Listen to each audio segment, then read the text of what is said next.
Alright, it's 2019. After spending most of 2018 working on a One Piece review, it's time to go on a different route. One where I can be more diverse in topics, more positive, and most importantly, have fun. Now then, after all this time, I wonder what people wanted me to talk about first to celebrate the new year.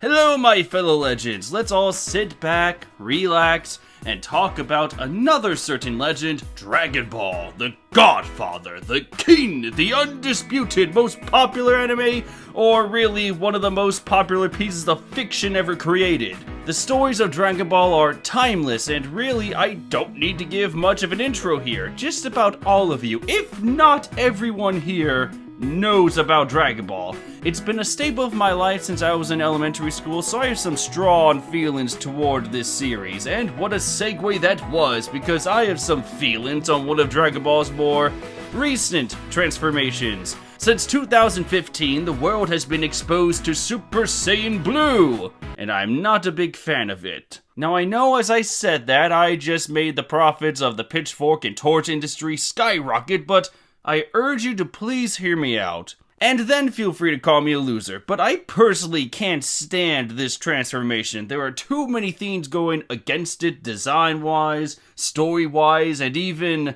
power-wise. Is that a term? I'm making it a term. Let's take a trip to the past, 2013 to be exact. Dragon Ball had a revival, and it all started with a new movie called Battle of Gods. In this movie, we were shown Super Saiyan God, a new transformation that would lead Goku on a new path and would allow him to take on a new series of opponents. I love this form. It's easily my favorite transformation, and I honestly think this should have been the precursor to Ultra Instinct. Both had the same hairstyle, thinner muscles, a more relaxed yet divine appearance, and both were only attainable after a decades-long journey. It's hard not to love this kind of power-up. If I ever had the chance, I would make the Dragon Ball Super anime build up the red hair slowly dissolve into silver with every important fight Goku was in to symbolize him reaching this final but ultimate level. He's already reaching Destroyer levels, next stop is Angel Land. Now I would just toss out every other power-up except for Kaioken cause obvious reasons, but yeah.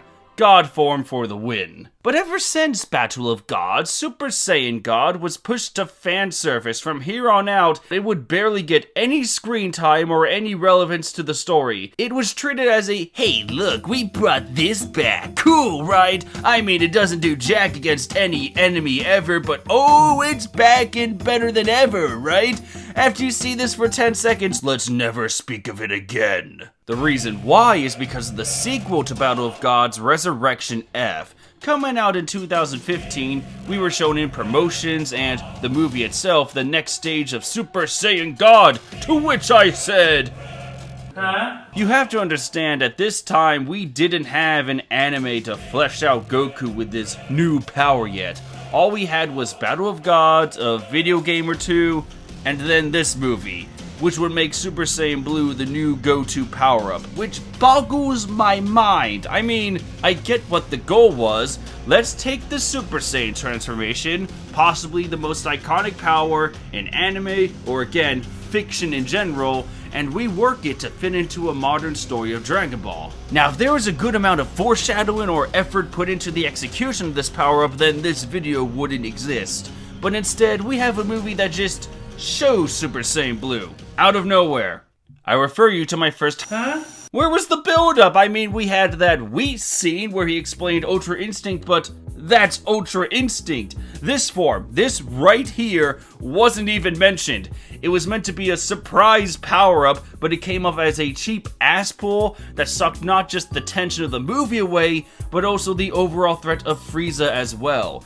Even the anime barely touched upon the origin of this form. There was this, But that was it. So the Super Saiyan Blue form in movie format made the plot far too predictable, and instead of having the same impact as his previous form, it just sits there, expecting you to be in love and in awe, but doesn't give you any reason to do so whatsoever. But Trevor, almost every Dragon Ball movie ends with the same kind of predictable ending. That's true, but unlike the current movies we have today, they weren't canon, have no importance to the story, and aside from Lord Slug to an extent, none of them featured a brand new power-up that actually stayed for future use. For this revival of the franchise, movie plots couldn't be the same predictable popcorn munchers they once were. They now have to live up to the new standard Battle of God set, which many still call their favorite Dragon Ball movie to date. So when Resurrection F came out, guess what? It turned into a popcorn muncher with no real impact on the franchise aside from a select few moments. So the grand reveal of this blue form didn't exactly impress me.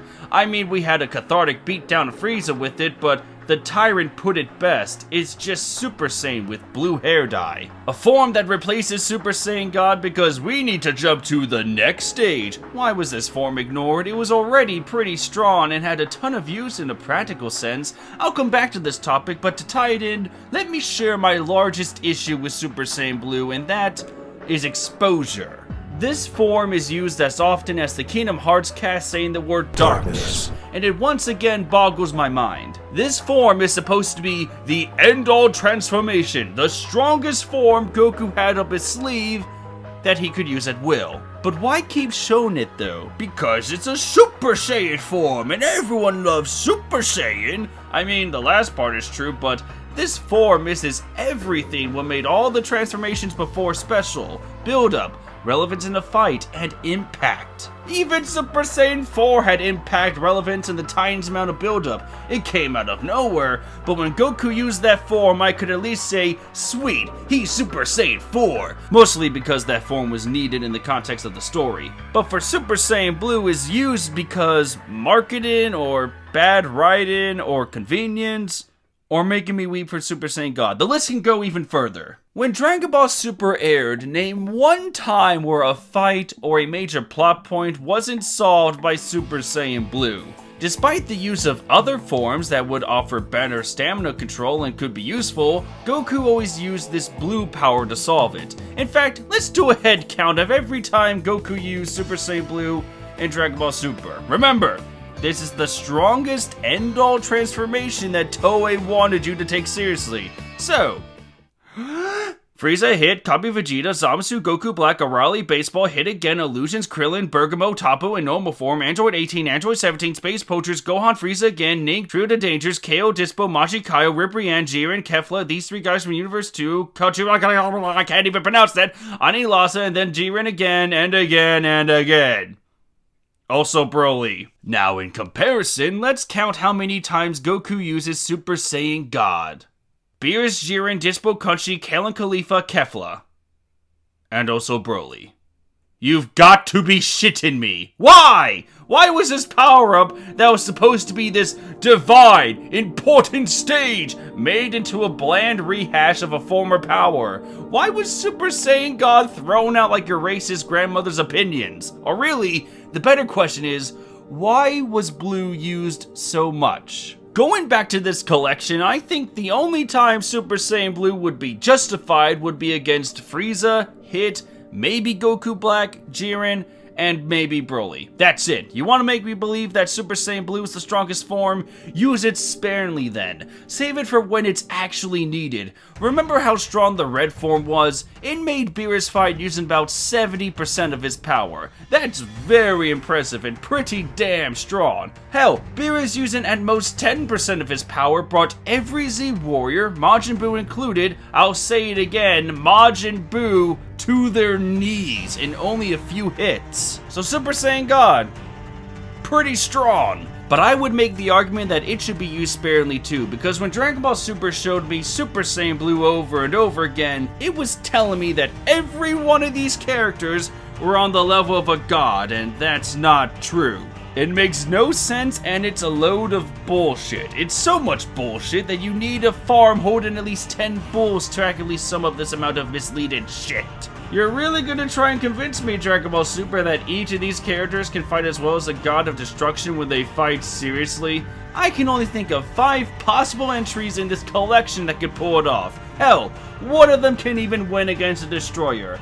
Everyone else though, no, not even close. If I had to write Dragon Ball Super, I'd make Super Saiyan God replace Blue as the go-to power-up, but only if Goku got pushed to that extent. That way, Goku has to use the unique abilities of this power that still hasn't been fully explored yet and prove why he's worthy of holding it, why he earned it in the first place. In turn, if Goku is pushed to use the Super Saiyan version and go blue, that would be the sign that this was the final match. I guess another thing that irks me is that Super Saiyan Blue is treated like Super Saiyan 3.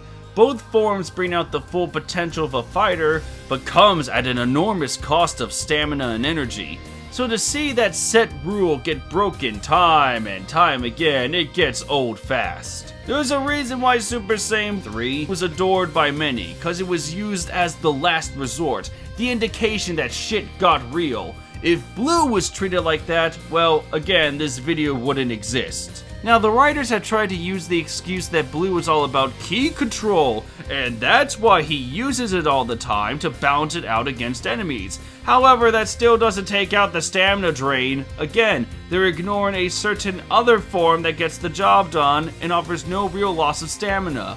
Can't go back now though, we got stakes to raise and we have to be consistent with our inconsistent power tiers. These said rules for Blue clash against each other and it makes the form even more questionable as to why it's a thing. So yeah, I love Super Saiyan God, but I can't really get or stand Super Saiyan Blue. With that said, I can't think of much else to really talk about. At the end of the day, I wish Super Saiyan God, a form that was treated like such an important form, got the respect it deserved. Instead, we got a power-up that overstayed its welcome and made fans question, why? At least the Broly movie is using the red form in a respective manner, but I haven't seen it yet, so I'm going to guess it lasts for a minute and that's it, followed by 30 minutes of Super Saiyan Blue! So that's it for this video. What do you think of Super Saiyan Blue? If you love this form, great! More power to you! I just can't find the same reason of value. But let me know down in the comments if Super Saiyan Blue was a good or bad power-up. Anyway, thank you all so much for watching, and I will see you all next time. Take care, legends.